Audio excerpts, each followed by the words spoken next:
Right, time to take a look at what's grabbing headlines here in France. And Flo joins me in the studio. Good morning to you.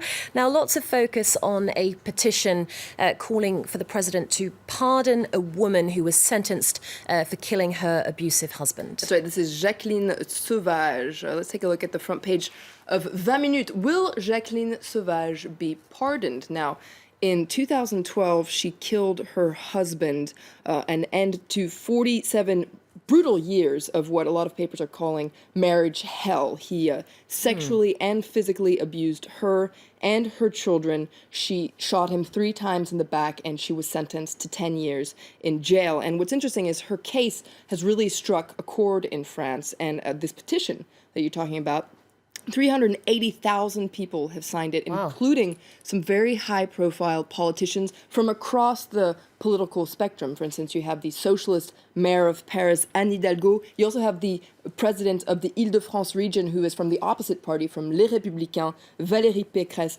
She's also signed this petition. It's a huge petition, and so that's what's in the press today. Okay, well, the President François Hollande is going to meet Sauvage's 3 daughters, and papers wonder if this could be a first step, really, towards a presidential pardon. That's right. Le Figaro weighs the pros and the cons of a presidential pardon.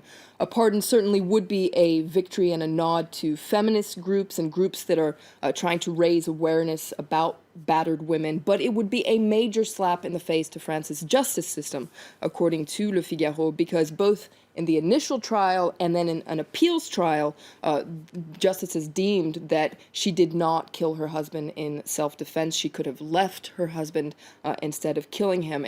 And what's interesting, though, is that President François Hollande has traditionally been against the presidential pardon. He deemed it a superpower that a normal president, of course, he's always wanted to come across as a normal president, and he says a normal president should not have this kind of superpower. He has only used it once during his presidency, and that was in January 2014. To give France's oldest prisoner an early release. And so papers are wondering, will he make another exception, and will he and should he pardon Jacqueline Sauvage? Okay, well, we'll see. Staying with women's issues, Libération focuses on something that's been brought to light in the wake of the so-called tampon tax debate, a tax on feminine products, which adds up. That's right. This is a very interesting debate. You can take a look at the front page of Libération.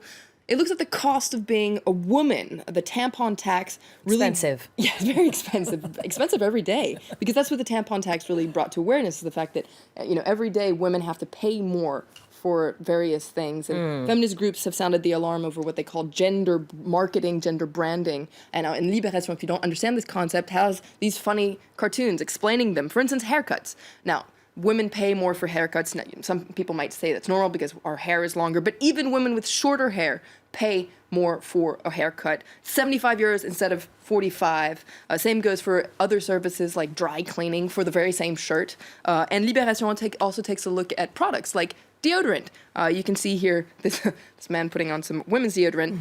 Women's deodorant is more expensive, as is body lotion, razors, often just because they're pink. Now, Libération, its editorial says, in the fight for equality, there are big battles, for instance, getting the right to vote. But there are also everyday battles, like the tampon tax, and they're just as important for this major combat, which is to reach equality one day, perhaps. Well, I'm wondering if perhaps French comedians will do as their Australian counterparts did regarding this issue, and they made a rap video. Oh, great.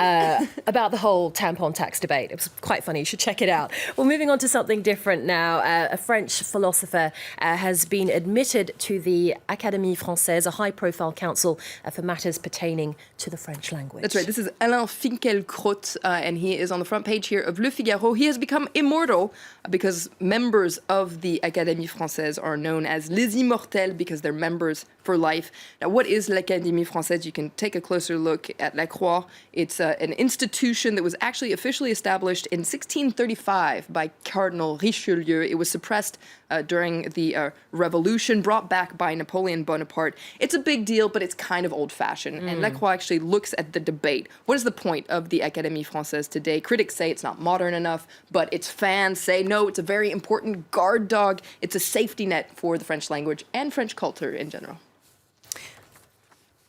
Right, Flo, with the press review, thanks very much for that.